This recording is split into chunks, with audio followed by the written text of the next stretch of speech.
नमस्कार दोस्तों पिछले एपिसोड में हमने जाना कि चीन का हमारे भारतीय बाजार में मोटे तौर पर क्या प्रभाव है।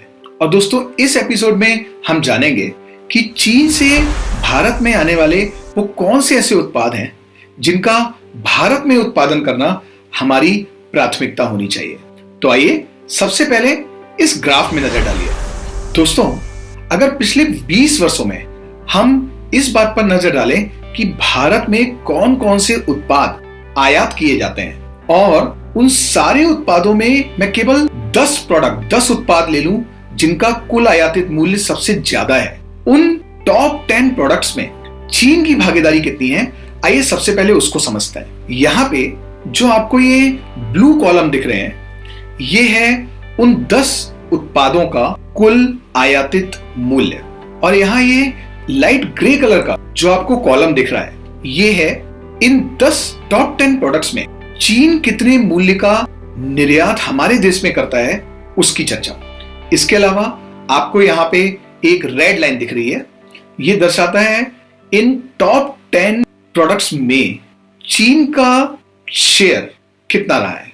इस हरे ग्राफ में आपको ये दिखेगा कि इन टॉप 10 प्रोडक्ट्स का भारत के कुल आयातित मूल्य में कितना शेयर है। दोस्तों इस वर्ष के फरवरी माह तक चीन इन टॉप 10 प्रोडक्ट्स में 12% की हिस्सेदारी रखता है। तो इसका मतलब यह है कि अगर भारत साल भर में जो वस्तुएं खरीदता है उसके मूल्य के आधार पर जो टॉप 10 प्रोडक्ट्स हैं, मान लीजिए उनका कुल आयातित मूल्य 100 रुपए है, तो उसमें से 12 रुपए का वही टॉप 10 प्रोडक्ट्स का सामान चीन से हमारे देश में आता है। और दोस्तों ये जो हरी लाइन आपको दिख रही है, ये बताता है कि इन 10 उत्पादों का भारत में किस तरह से योगदान है। मैं इन सारे उत्पादों के बारे में आपको आगे आने वाले एपिसोड्स में डिटेल में भी बताऊंगा। इस वर्ष के फरवरी माह तक इन टॉप 10 प्रोडक्ट्स का भारत के कुल आयातित मूल्य में 79% से ज्यादा की हिस्सेदारी थी। मतलब अगर भारत पूरे साल भर में 100 रुपए का सामान विभिन्न देशों से लेता है, तो उसमें 79 रुपए की वैल्यू केवल और केवल इन 10 उत्पादों से ही आ जाती है। तो दोस्तों इससे आप अंदाजा लगा सकते हैं कि चीन की एक्सपोर्ट स्ट्रेटजी कितनी स्ट्रांग है। चीन ये देखता है कि आपके देश में कौन से ऐसे टॉप 10 प्रोडक्ट्स हैं जिनका आपके कुल आयातित मूल्य में सबसे ज्यादा अधिकतम योगदान है, और फिर उसको अपने यहां बनाकर आपको भेज देता है। और आप देखिए ना कि चीन ने जब 20 साल पहले इस पर फोकस किया, तो उस समय इन टॉप 10 प्रोडक्ट्स में चीन की हिस्सेदारी 2.4% की थी अगर मूल्य के आधार पर देखें, और वही हिस्सेदारी आज 12% से ज्यादा की हो चुकी है। पिछले 20 सालों 6 ऐसे प्रोडक्ट थे जिनकी टॉप 10 में भूमिका थी और जो टॉप 10 में हमेशा बने हुए थे। ये है minerals, mineral fuel, mineral oil, mineral waxes, organic chemicals. दोस्तों इनके बारे में हम आगे आने वाले एपिसोड्स में डिटेल में भी बात करेंगे।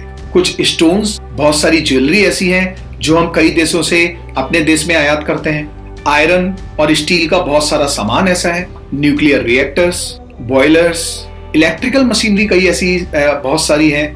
साउंड रिकॉर्डर बहुत सारे हमारे देश में आयात होते हैं। तो दोस्तों पिछले 20 वर्षों में ये वो 6 प्रोडक्ट हैं जो लगातार टॉप 10 में अपनी जगह भारत में आयात होने वाली चीजों में बनाए हुए हैं। अब अगर यही डेटा हम पिछले 10 सालों का देखें, तो यही 6 उत्पाद बढ़कर हो जाते हैं 8। और ये 2 प्रोडक्ट ग्रुप कौन कौन से हैं? एनिमल और वेजिटेबल फैट, कुछ ऑयल्स, और इनके अलावा जो पिछले 10 वर्षों में एक महत्वपूर्ण उत्पाद समूह ऐड हुआ है दोस्तों, वो है प्लास्टिक और उनसे बनी हुई चीजें। और अगर यही डेटा हम पिछले 5 सालों का देखें, एक और उत्पाद समूह टॉप 10 में अपनी जगह बना चुका है। वो है फोटोग्राफिक फिल्म्स, मेडिकल और सर्जरी के बहुत सारे इंस्ट्रूमेंट। यहां मैं आपको ये क्लियर कर दूं कि ये जो आप उत्पाद यहां देख रहे हैं, ये दरअसल उत्पाद ना होकर उत्पादों के समूह हैं, ये कमोडिटी ग्रुप्स हैं। और इन हर कमोडिटी ग्रुप के अंदर बहुत सारे सैकड़ों हजारों उत्पाद होते हैं जिनका भारत विभिन्न देशों से आयात करता है। तो पहले ग्राफ में हमने देखा था कि भारत में आयातित मूल्य के आधार पर वो टॉप 10 प्रोडक्ट्स कैसे हैं जो लगातार पिछले 20 वर्षों से टॉप 10 में बने हुए हैं, और उसमें चीन का प्रतिशत कितना है, शेयर कितना है।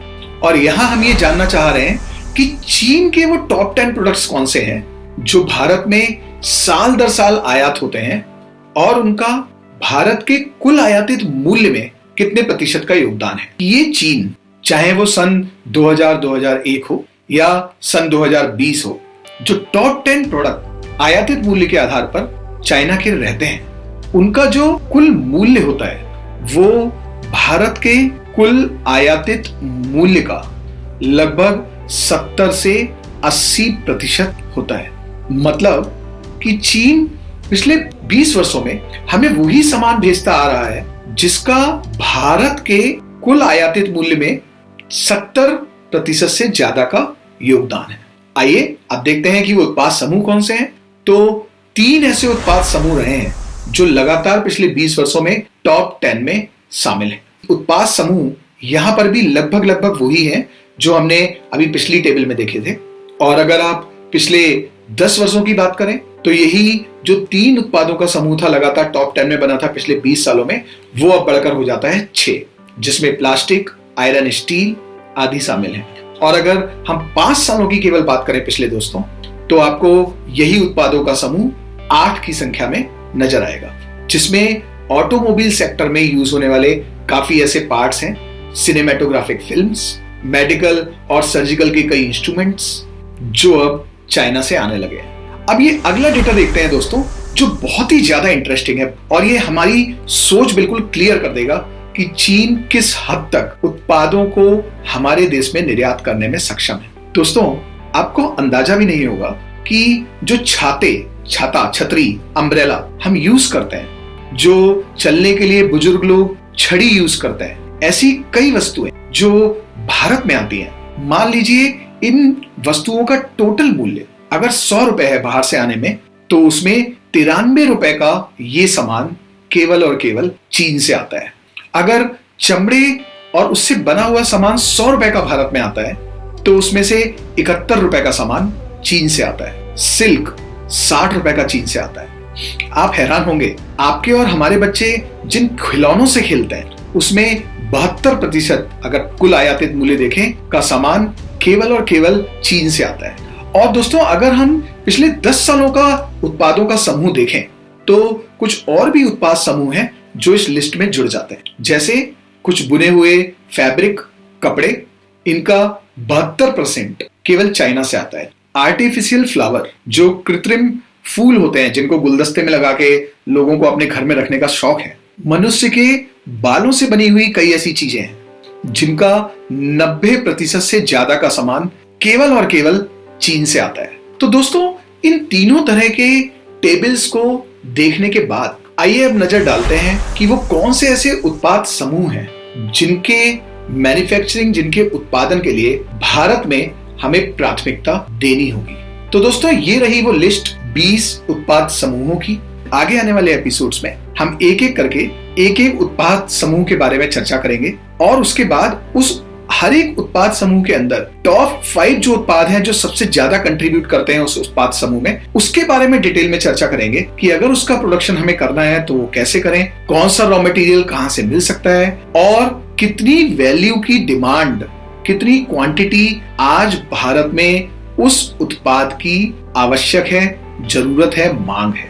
दोस्तों, इसी के साथ जो हमारा तीसरा स्टेप था, तीसरा कदम था, उसको हम यहीं पर ही खत्म करते हैं, और आगे आने वाले एपिसोड्स में धीरे धीरे हम एक उत्पाद समूह के ऊपर चर्चा स्टार्ट करेंगे। और दोस्तों, जैसा मैंने पहले भी कहा था कि इस चैनल के माध्यम से मेरे केवल 2 ही उद्देश्य हैं। पहला तो उन मैन्युफैक्चरर्स को जगाना, उनको सपोर्ट करना जिनको कहीं भी सलाह नहीं मिलती और वो छोटे छोटे एमएसएमई सेक्टर्स में हैं, उनको सपोर्ट करना, और दूसरा वर्ल्ड में भारत को मैन्युफैक्चरिंग हब बनाना। और इन सब के बदले दोस्तों, अगेन मैं आपसे केवल एक ही चीज चाहता हूं, वो ये कि अगर आपको इस वीडियो में कोई भी जानकारी थोड़ी बहुत भी सही लगी हो तो प्लीज इस वीडियो को लाइक करें, इसे शेयर करें, जरूरतमंदों के साथ जरूर शेयर करें, मेरा चैनल सब्सक्राइब करें और बेल आइकन पर क्लिक कीजिए, क्योंकि अगले एपिसोड से हम बात करेंगे एक उत्पाद समूह और उसके अंदर आने वाले उत्पादों की। तब तक के लिए नमस्कार।